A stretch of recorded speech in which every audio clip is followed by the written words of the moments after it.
So I've been using AI a ton recently, and I was just really curious to see if it could actually make like an entire prototype. So I made it come up with this simple game here, and it implemented everything that you see on the screen here. I've done literally nothing in this scene. So this is the game. We can move around, we can look around, we can also sprint, we can jump, and we can also interact, as you can see in the bottom left there. And it's just basic shapes because it doesn't have like assets, for example. But it actually, like, the logic of the game is actually really good. So you can see these, for example. These are like timed perfectly that they are really difficult. It's like you see they're like exactly after I land. Yeah, it's like it's really hard. I had to like try a couple of times the first time I tried this. And when I activate these deactivate, so like the logic is actually quite nice. The only problem is like how the scene looks is just very, very basic shapes. But the logic of the lights here and like where things are placed. Okay, this is the exit. It's actually quite unique that the AI come up with all of this logic itself, and like the game actually works. You can yeah, like there's one more, I think. Oh no, yeah, the main exit opens up. Oh, that's cool. And yeah, we win the game. And even though this is not the prettiest game in the world, I still think it's so impressive. Like you can see there's a lot of different things that it's in there. There's a lot of lights, like there's a lot of game objects that it had to make. You can see here the hierarchy here is really complex. Actually, it's actually really complex. And it had to create these particle effects like completely by itself. I didn't do anything in this. This is how it came into scene. But then I have a bigger question. Can it actually make a level in a production project? And that's what I want to figure out now. I've not prepared anything for this, so we're just going to walk through it together. I have this sample scene here with like all the different elements, like the puzzle elements. This is going to be a puzzle game. I have a spike trap, a pressure plate, like some buttons, doors, like the thing that you press on the start, because the premise of the game is like very short. Just like you get one random effect per room, and then you have to come up to this like green button. When you press it, the effect stops and you can move on to the next, right? So it's just like a simple puzzle game with like some weird effects, basically. And this is just a sample scene. So let's go into this. First, I just need to confirm that the MCP is correctly configured. So what's the current... Okay, so it wasn't authenticated, so we need to do that. I probably need to install it in this specific project. So the MCP for Unity, it's not sponsored, by the way. It's even free, so there's not like a bunch of sponsor. But yeah, the MCP for Unity here, that's what gives the model context about what's going on in the game engine. So basically, if you don't have this, it's only going to read the different files. So it's only going to read what's inside of the root directory. So what's going to be in the, so it's here in the Explorer. So it's just going to read this. But from my understanding, it's like giving context about what's happening in the editor. So it can do the same things as us. It can like create game objects more easily, and it can like work in the editor much more efficiently. Because the thing is that if you try to edit these files manually without this MCP, it's just like a bunch of binary. It's not like human readable, and it's not meant to be edited manually. This is like, it's meant to be in the editor here. So the MCP is kind of the bridge as far as I understand. So let's configure this. Toggle MCP window, start session, configure, or maybe use codecs. Configure, there you go. There we go, let's see. Okay, there we go. So this server is now active. Let's go into the project here, and I'm going to create like a little prompt. The first thing I wanted to do is to make like a plan, so it can ask me questions if there's something that's going on. That's like a feature in this codex app that I'm using, that if you have the plan mode, it can ask you questions to clarify, for example. And I also found that the results are just much better in general if I use the plan mode. So I'm going to make a little plan.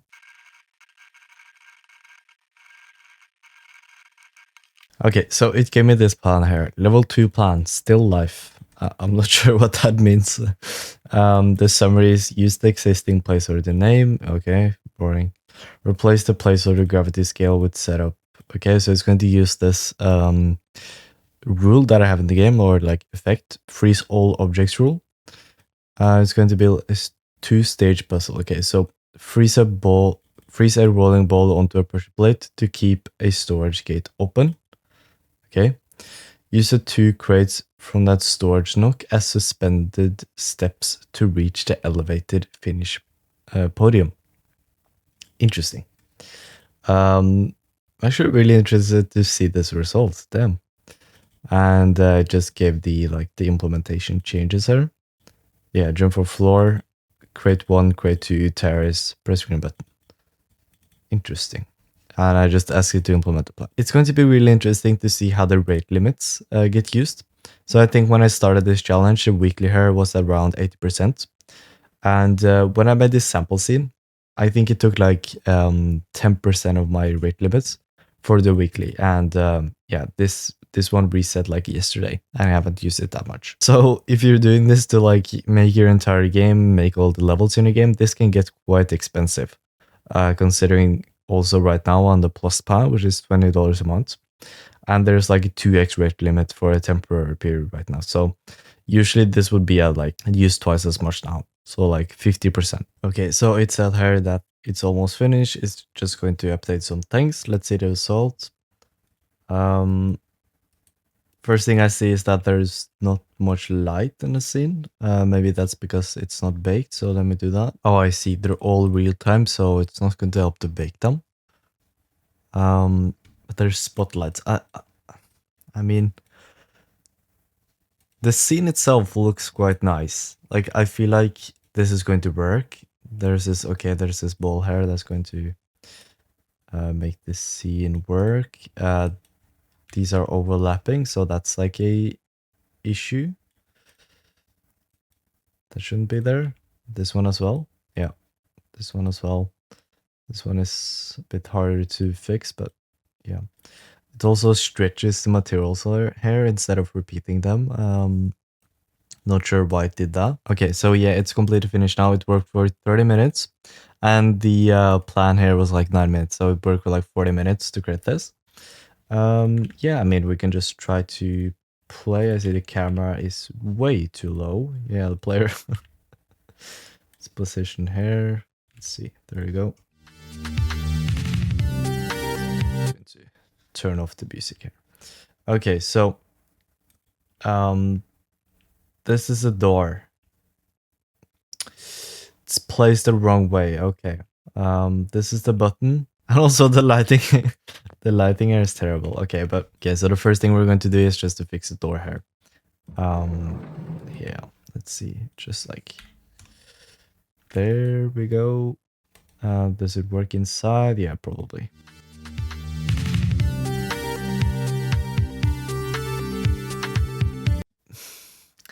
Maybe it's like it disappears when you're like outside, but when you're inside, it's visible. There's like nothing here that indicates that it should be.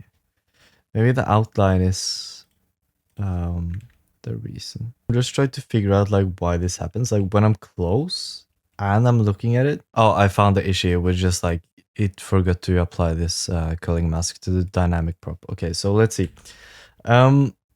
We have this block here. Okay, okay, perfectly fine. This dragging and stuff, that's things that I already had. Okay, so I can place this here. That's going to open. What? It opened the door twice. What? Or yeah, it was probably not supposed to be opened. Like because I I left it open when I made this scene. Or oh, there's 2 gates here. Oh shit! Run! Run! Run! Run! Run! No! Okay, let's see. Let's see. Run! Run! Run! Run! Run! No! What if I try to like put it here or something? No, what's happening? Okay, so I think I got the level now. So the first thing was that there was an actual bug with the culling mask, but that's like, it's a small thing. But yeah, now we can try and see if we can beat the level. So the effect of the button is that you press it and the objects, they freeze after you drag them, right? This is an effect that I had before. So we can use this effect to have this over the pressure plate, because if the effects wasn't there, it will roll up like you saw before, right? Then we can go gather the blocks now, and then we can use that in some way. Now it's like spinning. We can try to use that to create like a bridge, I think. Maybe I have to die for this to work. Like, oh, I can't jump on them. Oh, that's another issue. So now I'm actually pretty sure that we can play this game. So let's see. Is this actually doable? Let's press this one here. I'll just do this. Oh, fuck. It was quick enough. Okay, there we go. Now, I just had this issue before that you can jump on props, but now you can't. So that's good. Let's see if we can actually complete this level. There might also be a chance that like this is impossible because this hasn't been played test by like an actual human. So, yep. Okay, there we go. I'm not sure if I can jump or like walk on these walls. Oh, I can. Let's see. There. Oh, I can't pick this up. Do you guys think I can make that?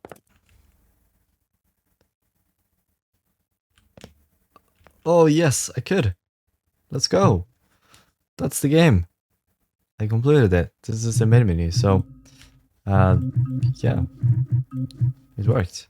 Now, do I think this is a good tool to actually make levels? No, I'm probably not going to include this in my game, but it's actually really powerful to like prototype your ideas. So this is a very good like idea, fresh draft of the game. The main problem I'm having right now is that this took me like 40 minutes, or Codex. It took Codex 40 minutes. I was just watching YouTube. So the speed is a big issue.